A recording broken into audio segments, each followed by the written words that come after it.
Hello बच्चों, तो कैसे हैं आप लोग। उम्मीद करता हूँ आप बढ़िया होंगे। तो आज इस वीडियो के अंदर हम बात करने वाले हैं थर्मोडायनेमिक्स के इंपॉर्टेंट क्वेश्चन के बारे में। लेकिन यदि आपने इस चैप्टर का वन शॉट माइंड मैप नहीं देखा है, इनफैक्ट बाकी चैप्टर्स जो हैं केमिस्ट्री में उनका भी माइंड मैप वन शॉट नहीं देखा है, तो भैया जाकर देखो ताकि आपको डिटेल में भी कॉन्सेप्ट समझ में आ सके और तब आप इंपॉर्टेंट क्वेश्चन को अच्छे से कर सके। चलिए शुरू करते हैं।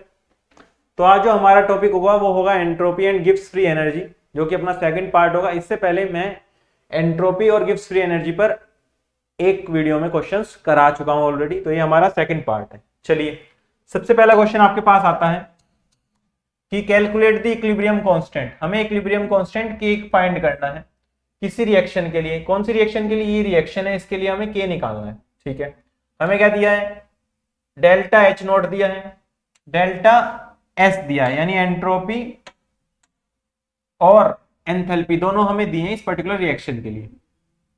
यानी हमारे पास delta R H naught given है, कितना है? 80 किलो जूल पर मोल। इसको हम क्या लिख सकते हैं? 80 इंटू 10⁻³ जूल पर मोल लिख सकते हैं। किलो को जूल में कन्वर्ट कर लेंगे, 10⁻³ से मल्टीप्लाई करते हैं, सिंपल।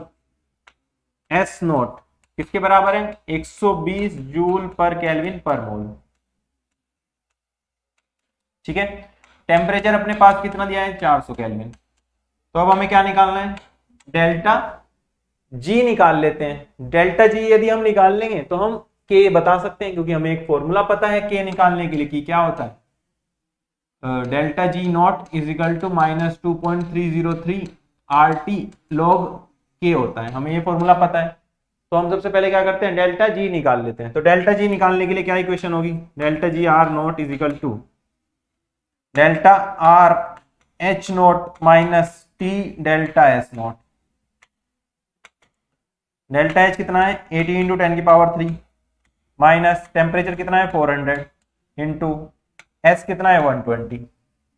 तो कितना हो जाएगा ये? 80,000 माइनस 48,000।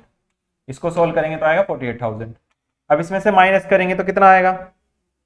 50 और दिन 32, तो 32,000, यानी 32 किलो जूल पर मोल आ गया। डेल्टा जी नॉट हमारे पास आ गया 32 किलो जूल पर मोल, क्योंकि जब इसे 80,000 में माइनस करेंगे तो ये 32 आ जाएगा। चलिए, अब हम क्या करते हैं? -2.303 आर टी लॉग के सी। तो इसमें कितना होगा? 32 into 10⁻³ is equal to -2.303 into 8.314 into 400 into log K या लॉग के सी।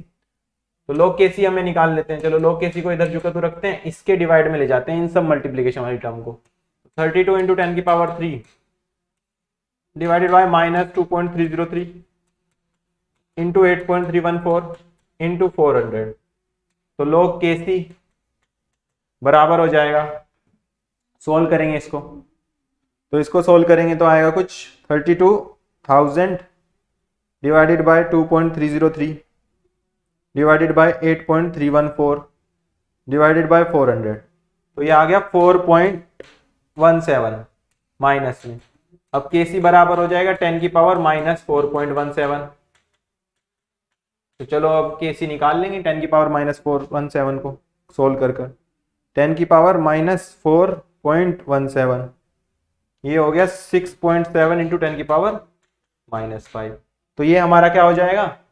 आंसर हो जाएगा इस पर्टिकुलर रिएक्शन के लिए। इक्विलिब्रियम कांस्टेंट की वैल्यू आ गई ये। तो ये आ गई हमारे पास 6.7 इंटू 10⁻⁻5। तो यही आपका आंसर हो जाएगा। तो हम इसके अंदर डेल्टा जी नॉट निकाल सकते हैं, फिर उसके बाद हम के सी निकाल सकते हैं, क्योंकि हमें उसका फॉर्मूला मालूम है। चलिए आगे बढ़ते हैं। अगला क्वेश्चन हमारे पास है कैलकुलेट द एंट्रोपी चेंज। हमें क्या निकालना है? एंट्रोपी चेंज निकालना है। एंट्रोपी चेंज मतलब डेल्टा एस फाइंड करिए for the rusting of iron according to this reaction. ये रिएक्शन है, इसके अकॉर्डिंग हमें रस्टिंग ऑफ आयरन के लिए डेल्टा एस निकालना है। क्लियर है? इसके लिए आपको डेल्टा एच दिया है, बहुत बढ़िया। और स्टैंडर्ड स्टेट में इनकी एंट्रोपी दी है, यानी एफ पी की एंट्रोपी दी है आपको, O2 की एंट्रोपी दी है। Fe2O3 की इसकी भी एंट्रोपी दी है, कितनी कितनी दी है, इतनी वैल्यूज है इनकी। तो आपको रिएक्शन में बतानी है, स्पॉन्टेनियस होगी। स्पॉन्टेनियस बताने के लिए क्या करते हैं, डेल्टा जी निकालते हैं। तो आपको सबसे पहले डेल्टा एस निकालना है, फिर डेल्टा एच और की मदद से, डेल्टा एस जो आपने निकाला है उसकी मदद से, दोनों की मदद से डेल्टा जी फाइंड करना है, और फिर बता देना है कि रिएक्शन स्पॉन्टेनियस होगी या नॉन स्पॉन्टेनियस। तो चलिए डेल्टा एस निकालते हैं, रिएक्शन लिख लेते हैं पहले। 4Fe solid plus 3O2 gas gives 2Fe2O3 solid. इसके लिए डेल्टा एस क्या हो जाएगा, प्रोडक्ट में जितनी एंट्रोपी है यानी 2 इंटू एंट्रोपी ऑफ Fe2O3, इसकी एंट्रोपी कितने हैं, 2, तो 2 इंटू इसकी एंट्रोपी हो जाएगा, माइनस रिएक्टेंट में जितनी एंट्रोपी है 4 into delta R S not of iron, यानी आयरन की जो एंट्रोपी है उसमें 4 की मल्टीप्लाई करेंगे क्योंकि 4 कोफिशिएंट आ रहे हैं, प्लस 3 क्योंकि 3 O2 है, O2 की एंट्रोपी क्या होगी, delta R S not O2। तो ये हमारे पास एंट्रोपी हो जाएगी। अब इसके अंदर क्या करेंगे, वैल्यू पुट करेंगे। तो delta R S is equal to 2, Fe2O3 की कितनी एंट्रोपी है हमारे पास, 87.4 माइनस 4 इंटू आयरन की कितनी है 27.3 प्लस 3 इंटू O2 की कितनी है 205, कितनी हो गई 205 हो गई। अब इसको हम करेंगे सॉल्व, तो 2 इंटू 87.4, इन सबको हमें सोल्व करना है। चलिए सोल्व करते हैं। 87.4 इंटू 2, 8 पॉइंट लगा लेते हैं, 14, 1, 16 और 1, 17, 174.8। ये क्या आ गया 174.8 माइनस 27.3 गुना 4, 4 या 12, 1, 7 4 28, 29, 2, 8 और 2 10, 1 डेसिमल है यानी 109.2 प्लस 15, 1, 6, 615। ठीक है, अब इसको हम कर लेंगे एडिशन सब्सट्रैक्शन करके डेल्टा एस नॉट निकालेंगे। तो 174.8 माइनस 109.2 माइनस 615, तो कितना आ गया ये माइनस के 549.4। क्या आ गई, ये वैल्यू आ गई हमारे पास। इसकी यूनिट क्या हो जाएगी, जूल पर केल्विन पर मोल। ठीक है, ये हमारे पास एंट्रोपी आ गई इस पर्टिकुलर रिएक्शन के लिए। अब हमें क्या निकालना है, स्पॉन्टेनियस बताना है, तो उसके लिए निकालेंगे डेल्टा जी। तो डेल्टा जी बराबर होता है delta H minus T delta S के। तो delta G is equal to हो जाएगा, डेल्टा एच की वैल्यू क्या है इसके लिए, माइनस 1648 इंटू 10 की पावर 3 माइनस ये क्या था किलो जूल में, तो इसको कन्वर्ट कर लिया है मैंने इस तरीके से 10 की पावर 3 से, ताकि ये जूल पर मोल बन जाए।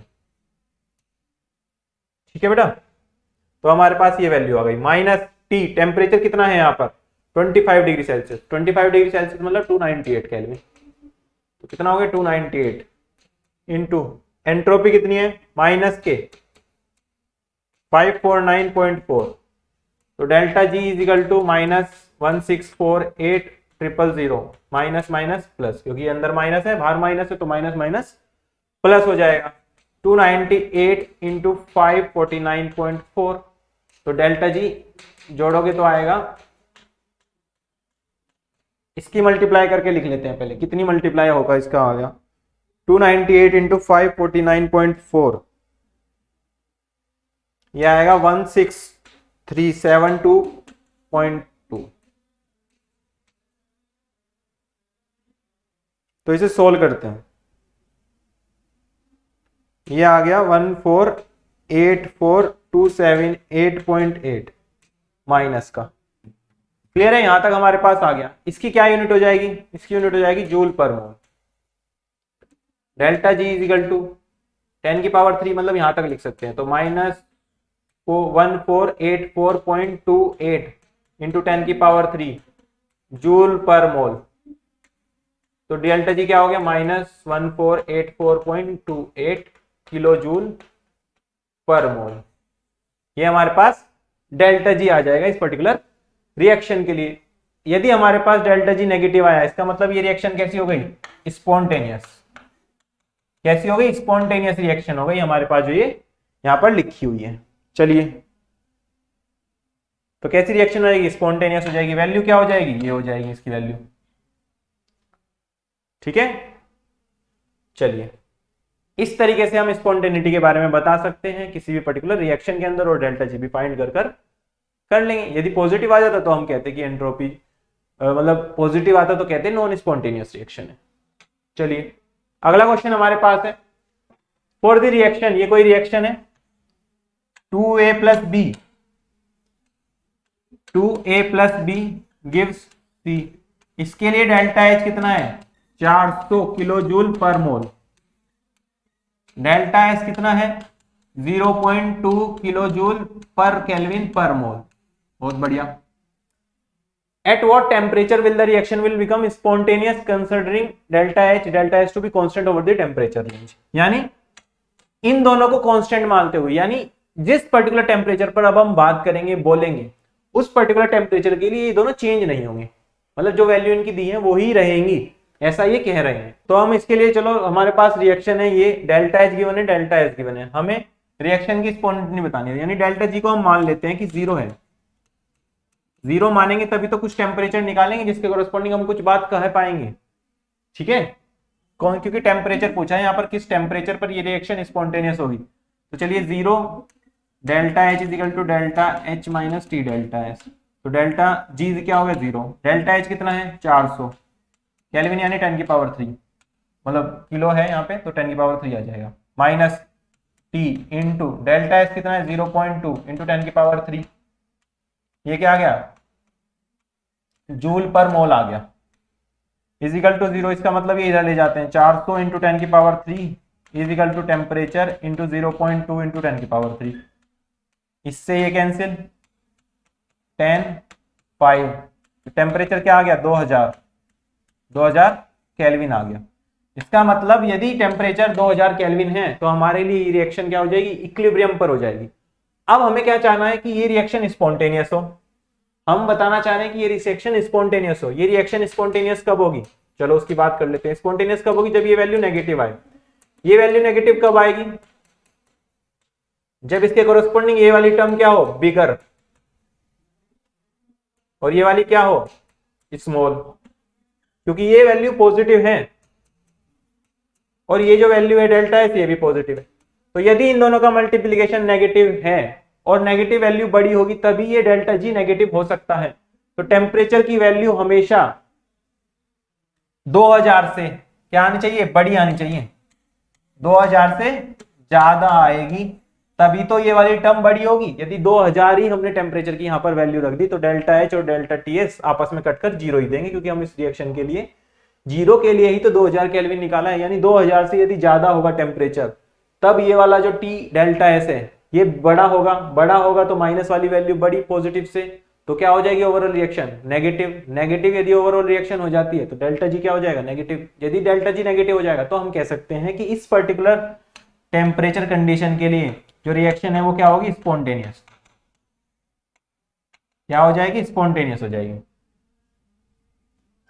तो 2000 से ज्यादा होना चाहिए टेम्परेचर, क्लियर है। तो 2000 से ज्यादा टेम्परेचर होगा यदि, तभी ये रिएक्शन स्पॉन्टेनियस हो सकती है जो हमें रिएक्शन दी गई थी।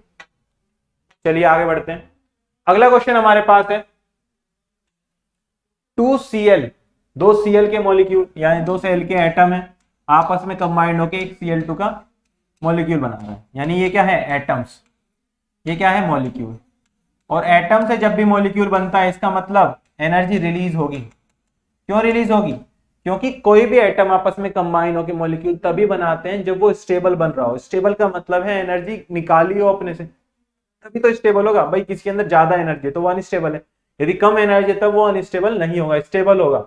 तो इसलिए क्या करता है ये जब एटम्स आपस में कंबाइन होंगे तो इसके कोरस्पॉन्डिंग रिएक्शन के कोरस्पॉन्डिंग एनर्जी रिलीज होगी, यानी डेल्टा एच नेगेटिव होगा। और डेल्टा एस की बात करें तो डेल्टा एस क्या होगा, यहाँ पर देखो यहाँ पर दो एटम है, यहाँ पर एक मॉलिक्यूल बन गया, इसका मतलब नंबर ऑफ मॉलिक्यूल्स या number of moles that particular substance के कम हो जाएंगे। पहले भाई 2 मोल Cl के एटम थे, फिर 1 मोल Cl2 मॉलिक्यूल हो गया, यानी मोल्स घट गए, मोल्स घट गए इसका मतलब एंट्रोपी घट गई, एंट्रोपी घट गई इसका मतलब डेल्टा एस भी नेगेटिव होगा, यानी इस पर्टिकुलर रिएक्शन के लिए जो डेल्टा एच और डेल्टा एस के साइन होंगे वो दोनों के दोनों नेगेटिव हो जाएंगे।